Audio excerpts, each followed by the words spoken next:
বাড়িটাতে 20-22টা বছর কাটাইছি, যেই বাড়িটাকে একটা সময় সুন্দর করে গুছিয়ে পরিপাটি করে রাখতাম, যেই বাড়িটাতে আর কি জন্মগ্রহণ করছি, যেই বাড়িটার মানুষ বাড়িটাকে এত আপন মনে করছি, সেই বাড়িটাতে আজকে অতিথি হিসাবে আসতে হয়।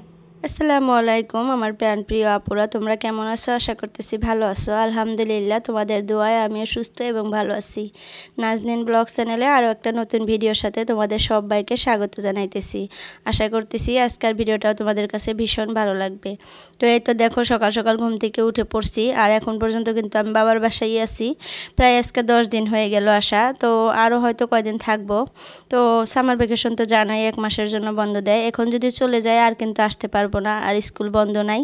আবার যখন বন্ধ দেবে তখন সে আসতে পারবো, তো যার জন্য ভাবলাম কয়েকটা দিন থেকেই যাই। তো এখনও আসি, আর কটা দিন থাকবো, তারপরে চলে যাব। তো দেখো, ঘুম থেকে উঠে নিজে ফ্রেশ হয়ে নিছি, হালকা করে ফ্রেশ হয়ে বিছানাটা গুছিয়ে নিলাম। এখন ঘর বাড়িগুলো একটু পরিষ্কার করে নেই। আর কালকে কিন্তু মামার বাসায় থেকে আসছি, অনেকগুলা কাপড় লেত্রা হয়ে গেছে, আর মা ওগুলা ধুইতেছে। তো মা ধোয়া হওয়ার পর মা ধুয়ে দিব, তারপরে আমি ওগুলো শুকাইয়ে দিব। মাকে শুকাইতে দেব না, কারণ মা হাত দিয়ে ভালো করে চিপতে পারে না, হাতে ব্যথা। তো যার জন্য মাকে বলছি একটু ধুয়ে রেখে দাও, আমি ভালো করে চিপে চিপে শুকিয়ে দিব। আর একটু আগে আমি ঘুম থেকে উঠলাম, উঠে দেখি মা কাপড় ধুইতেছে। আমি যেহেতু একটু লেট করেই ঘুম থেকে উঠি, তো উঠার পর কিন্তু দেখি মার সমস্ত কাজ হয়ে গেছে, রান্নাবান্না থেকে শুরু করে সব কাজই হয়ে যায় আর কি। তো তারপরে মার যেগুলো বাহিরা কাম থাকে ওগুলা করতে নেয়, তো তখন আমি ঘুম থেকে উঠে পড়ি। তো এই যে আমার সোনামাটা দেখো খেলতেছে, আমি ঘরটরগুলো এখন পরিষ্কার করে ঝাড়ু দিয়ে নেই। আর আমার মা এখন পিছন পিছন ঘুরবে আর খেলবে, আর ওর জন্য খাবার বানিয়ে ঠান্ডা হওয়ার জন্য রেখে দিছি, খাওয়াবো। ভাবলাম যে ঘরটরগুলো ঝাড়ু দিয়ে তারপরে খাইয়ে তারপরে উঠানটা ঝাড়ু দিব, পরে আবার কাপড়গুলো শুকিয়ে দিব। মা ধুয়ে ধুয়ে রেখে দিচ্ছে বালতিতে। 2 বালতি কাপড় হয়েছে, অনেকগুলা কাপড়, যেহেতু 3-4 জন গেছিলাম। আর মেয়ে মানুষের কাপড় তো জানোই, আর বাচ্চা মানুষের কাপড় কিন্তু আর একটু বেশি হয়, তাই না? তো অনেকগুলা কাপড়। তো কয়দিন থেকে কিন্তু আমি তোমাদের কমেন্টগুলো পড়তে পারতেছি না। অনেক আপুরা আমাকে অনেক কমেন্ট করতেছে, অনেক কোশ্চেন করতেছে, তো পড়ি না। তো আজকে ভাবছি যে কয়েকটা আপুর কমেন্ট পড়বো। তো চলো ফার্স্ট কমেন্টটা পড়ে নেই। ফার্স্ট কমেন্ট হলো রত্না লাইফস্টাইল আপু বলছে, কেমন আছো আপু? 2 দিন ধরে ভিডিও দাও না, চিন্তা হচ্ছিল যে কি হলো না হলো। পরে তোমার একটা পোস্ট দেখলাম, যাই হোক আপু খুব ভালো লাগলো, ভিডিওটা ভালো থাকবেন। তো রত্না লাইফস্টাইল আইডি থেকে আপু আমাকে বলছে যে 2 দিন আমি ভিডিও দেই নাই, একটু ব্যস্ত ছিলাম, মামার বাসায় গেছিলাম তার জন্য। তো আপু অনেক টেনশন করছিল যে কি হইলো। তো আসলে আমি না পোস্ট করতে ভুলে গেছিলাম, তো তারপরে পোস্ট করে দিছি। আপু দেখে একটু শান্তি পাইছে। তো যাই হোক, অনেক ভালো লাগলো শুনে। আপু তুমি সবসময় এভাবে আমার পাশে থেকো, আর তোমরা যে আমাকে এত ভালোবাসো, দেখে কমেন্টগুলো পড়লে আমি দেখে বুঝতে পারি যে তোমরা আমাকে অনেকটাই ভালোবাসো। তো যাই হোক, আরেকটা আপু আমাকে কমেন্ট করছে যে সুলতানা আরিফা আপু বলছে যে সিস তোমার হাজব্যান্ডের বাড়ি কোন জায়গায়? তো আমার হাজব্যান্ডের বাড়ি হলো চাপড়ে। হয়তো তুমি যদি আজকে আমার ভিডিওটা দেখতেছো তাহলে হয়তো কোশ্চেনের অ্যান্সার পেয়ে গেছো। আর শাহিদা লস্কর আপু আমাকে বলছে, আপু অনেক বললাম বাবার বাসা কই বললা না। তো আপু কান্নার ইমোজি দিছে। তো হয়তো আরও আগে বলছিল, কিন্তু আমি বলছিলাম, কিন্তু হয়তো আপু ভিডিও দেখে নাই।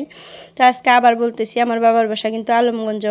তো যদি চিনে থাকো তাহলে তো চিনছো, আর কোশ্চেনের অ্যান্সার কিন্তু পাওয়া গেছো তুমি। আমার বাবার বাসা কিন্তু আলমগঞ্জ। তো যাই হোক, তোমাদের কোশ্চেনের অ্যান্সারগুলো দিয়ে দিলাম। সুইটি লাইফস্টাইল থেকে কমেন্ট করছে, জাহিদা খাতুন কমেন্ট করছে, রাজিয়া খান, বাংলাদেশি ব্লগার নুসরাত, সোমা লাইফস্টাইল, তারপরে মার্জিনা ব্লগস, তারপরে রিমি সুজিত আপু, সবাইকে অনেক অনেক ধন্যবাদ। সবাই আমাকে সুন্দর সুন্দর কমেন্ট করে আমাকে সাপোর্ট করতেছে এগিয়ে যাওয়ার জন্য। তো তোমাদেরকে অনেক অনেক ধন্যবাদ, এইভাবে আমার সব সময় পাশে থেকো তোমরা। তো যাই হোক, দেখো ঘরগুলা পরিষ্কার করে নিলাম তোমাদের কমেন্টের রিপ্লাই দিতে দিতে। আর মেয়েকেও কিন্তু খাওয়িয়ে নিচ্ছি, খাওয়া দাওয়া কমপ্লিট হয়ে গেছে, আমিও ভাত খেয়ে নিলাম। এখন প্রায় 10টার মতো বাজে, তো ভাত খেয়ে নিছি। তো আরেকদিন একটা আপু আমাকে বলছিল যে তোমার মা কত সকালে ওঠে। আমার মা অনেক সকালে উঠেই কিন্তু রান্নাবান্না বসিয়ে দেয়, বাসি ঘর দুয়ার ঝাড়ু দিয়ে বাসন কয়টা ধুয়ে কিন্তু রান্নাবান্না বসিয়ে দেয়। আর মার টিউশন থাকে, যেহেতু সকালে উঠে রান্নাবান্না শেষ করে তারপরে মা টিউশন পড়ায়। তো তার জন্য আমি ঘুম থেকে উঠেই কিন্তু ভাত খেতে পারি, আর আমার কিন্তু অনেকটাই ভালো লাগে এটা। ঘুম থেকে উঠে যে গরম ভাত খাই, এটা কিন্তু অনেক ভালো লাগে। আর যদি নিজের ফেভারিট জিনিসগুলো পাওয়া যায় ভাতের সাথে, তাহলে কিন্তু আরও মজা লাগে। তো এইটাই হয় আমার সাথে বাবার বাসায় আসলে, আমি যেগুলো ভালো পাই ওগুলো আমার রান্না করে, যার জন্য কিন্তু আমি সকালে উঠেই আমি ভাত খেয়ে নেই। লোভ সামলাইতে পারি না যে দুপুরে খাবো, এই ভেবে মানে থাকতে পারি না, মনে হয় যে এখনই ভাতগুলো খেয়ে নিই। তো আমি সকালে উঠে কিন্তু যার জন্য গরম গরম ভাত খাই, আমার কিন্তু এটাই ভালো লাগে।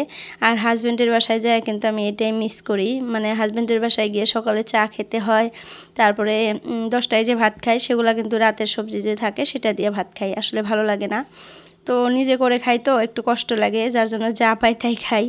তো যাই হোক, দেখো কথা বলতে বলতে সব কাপড় আমি ভালো করে চিপে রোদের মধ্যে শুকিয়ে দিলাম।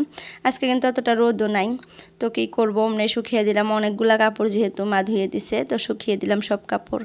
তো তারপর দেখো মামার বাসা থেকে কতগুলা মানে বেল নিয়ে আসছে, একদম ছোট ছোট বেল। তো এগুলো মা এখন কাটবে। আর এই যে জুতাগুলো আমি বাইরে ঢেল দিয়ে রেখে দিছি, কারণ এগুলো ধুয়ে এখন শুকিয়ে দিব। মার জুতা, আমার জুতা, ছেলের জুতা, আব্বুর জুতা, তো সবার জুতাগুলো বাইরে রেখে দিলাম। উঠানটা ঝাড়ু দিয়ে তারপরে জুতাগুলো ধুয়ে ভালো করে মানে ব্রাশ দিয়ে ধুয়ে শুকিয়ে দেব। আর এটা কিন্তু আমার অভ্যাস, কোনো জায়গায় গেলে নতুন জুতা নতুন কাপড় সব আগে ধুয়ে টুয়ে পরিষ্কার করে তারপরে ঘরের মধ্যে মানে রেখে দেই, লেতরা পেতরাটা লাগতে ভালো লাগে না। অনেক মানুষ আছে জুতাগুলো এনে অমনি র্যাকের মধ্যে রেখে দেয়, কিন্তু ওই মাটি শুদ্ধা জুতা থাকলে কিন্তু ঘরের মধ্যে আরও নোংরা হয়। তো যাই হোক, দেখো উঠানটা ঝাড়ু দিয়ে নিতেছি। আজকে মা উঠানটা ভালো করে ঝাড়ু দেয় নাই, একটু একটু ঝাড়ু দিছিল, খালি সামনের খানি ঝাড়ু দিছিল। অনেকটা নোংরা হয়ে আছে, দেখি গাছের পাতা পড়ছে, তারপরে রাতে যেগুলো খাওয়া দাওয়ার পর ফালাইছে আর কি সন্ধ্যাবেলা, ওগুলো সব পড়ে আছে। তো ভালো করে ঝাড়ু দিয়ে নিতেছি। আর এই সাইডটা দেখো মাটি রাখছে, আমার কাছে মাটিটাতেই ভালো লাগে, হাঁটতেও ভালো লাগে, ঝাড়ু দিতেও ভালো লাগে। আর এই সাইডে কিন্তু পাকা, তো এই সাইডে যে মাটি রাখছে এই সাইডে গাছ গুছালি দিয়ে ভর্তি, সুপারি মানে সুবরি গাছ আছে, তারপরে হলো যে সেগুন গাছ, এগুলো গাছ লাগানো আছে কিন্তু এই পাশে। তো এই পাশে অতটা মাটি নাই, একটু মাটি, ওই পাশের মধ্যে গাছ লাগানো আছে। আর এই দেখো উঠান ঝাড়ু দেওয়া প্রায় কমপ্লিটই হয়ে গেল। তো আমি তো আর কয়দিন থাকতে পারবো, তারপরে চলে যাব। ছেলের স্কুল যেহেতু 22 তারিখে না, সরি 27 তারিখের ওদিকে খোলা, তো বাড়িতে গিয়ে আরও অনেক প্রজেক্ট দিয়ে দিচ্ছে ছেলের জন্য, এগুলো করাইতে হবে। এখানে কিন্তু এখনও করাইতে পারি নাই আমি প্রজেক্টগুলা, কারণ অনেক কিছুর দরকার। আর এই সব কিছু এখন আমার মানে জোগাড় করা সম্ভব না। বাড়িতে গেলে তার বাবাকে বললে এনে দিবে, এখানে যে মাকে বলবো মা অতটা বুঝেও না ওগুলা, আর আইনাও দিতে পারতেছে না, তো বাজারে যায় না আর কি। আব্বু যদি ভালো থাকতো তাহলে কিন্তু আব্বু এনে দিত। তো মানে ছেলে মানুষ না থাকলে আর কি বাজারঘাট করা অনেকটাই কষ্ট, এটা হয়তো তোমরা জানোই। তো আমার মা কিন্তু টুকটাক যেগুলো পারে বাজার করে নিয়ে আসে, মানে খাবার দাবারের জন্য আর কি। তো এগুলা যে আমি বলি মা অতটা বুঝতে পারে না। আর কত জিনিস আছে কিনে পাওয়া যায় না, কোনো জায়গায় থেকে আর কি জোগাড় করতে হবে, তো ওই জিনিসগুলো এখানে নাই মার বাসায়। আমি বাড়িতে গেলে আর কি ওগুলো আমাদের বাসায় আছে, দেখছি আমি, মানে কার্টুন টাইপের জিনিস, তারপরে মানে বহুত টাইপের জিনিস লাগবে আর কি ওগুলো বানাইতে গেলে।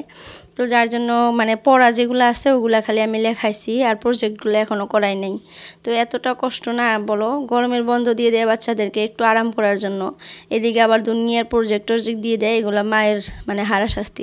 মাগুলো আবার শান্তিতে গরমের বন্ধটা কাটাবে কেন, তার জন্য দেখো মিস্ত্রিরা কত কিছু দিয়ে দেয়, মানে হাতের কাজ একটা দিবে, তারপরে সামার ভ্যাকেশনের অ্যাসেসমেন্ট যতগুলো থাকে এগুলো তো বাচ্চারা লেখে, লেখাটা পারে, কিন্তু হাতের কাম যেগুলো দেয় ওগুলো কি আর বাচ্চারা পারে, ওগুলো তো মাকেই করে দিতে হয়, তো অনেকটা কষ্ট হয়।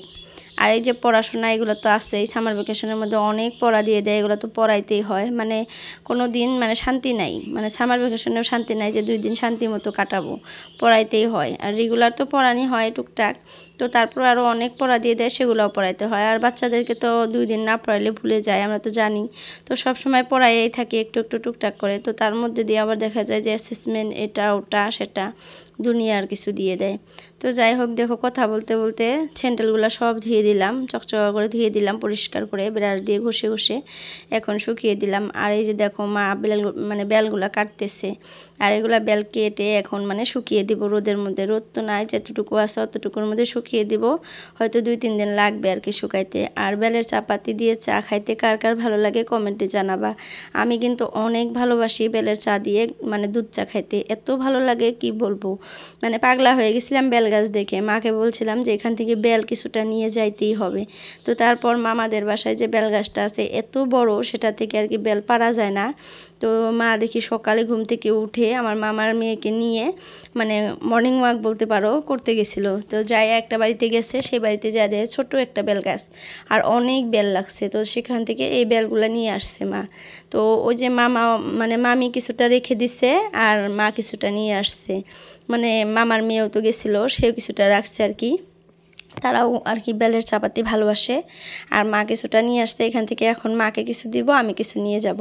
আর আমি বেলের চাপাতি দিয়ে চা খাইতে অনেক ভালো লাগে, আর আমাদের বাড়িতে তো চা খাই না, তো ভাবছি মাকে একটু চাপাতি দিয়ে আর বেশিখানে আমি নিয়ে যাব। ওই যে চা খায় না, অল্প অল্প খায় টুকটাক, তো অত চাপাতি দিয়ে মিশামিশি চাপাতিগুলো নষ্ট করার কোনো দরকার নাই। আমি যেহেতু সবসময় চা খাই বাড়িতে, আমার হাজব্যান্ডও খায়, আর সেও কিন্তু তোমাদের দাদাভাইও মানে বেল চাপাতি দিয়ে চা খাইতে অনেক পছন্দ করে।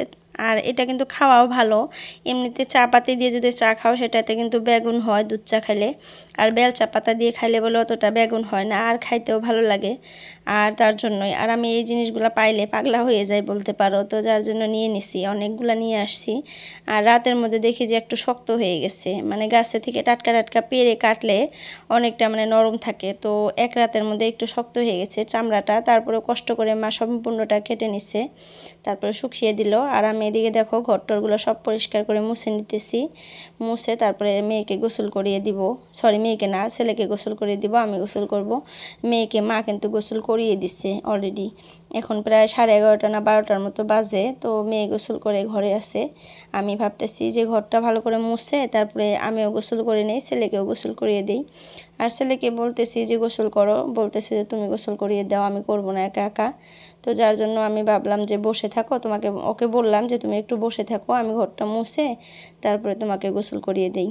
আর সকাল টাইমে দেখলাম যে একদমই রোদ নাই, অনেকটাই ভালো লাগলো, মনে হলো যে আজকে রোদ উঠবে না, অল্প ঠান্ডা ঠান্ডায় লাগবে।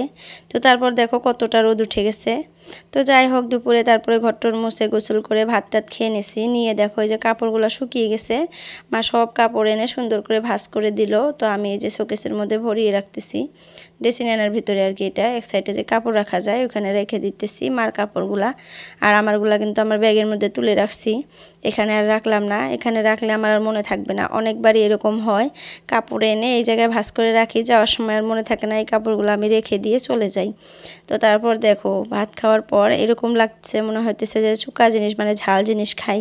তো মাকে বললাম কি আছে আনো, তো মা দেখে যে ফ্রিজে 2টা সুবরি আসছিল গাছের, তো ওই যে নিয়ে আসলাম, এখন কাটতেছি সুন্দর করে তেঁতুল দিয়ে মাখাবো আজকে, মানে সুবরিগুলা একটু তেঁতুলও আছে ফ্রিজে, তো তেঁতুল দিয়ে সুবরি মাখালে কিন্তু অনেক ভালো লাগে খেতে, চোখা লাগে অনেকটা, তো তার জন্য ভাবতেছি এরকম করে মাখাই।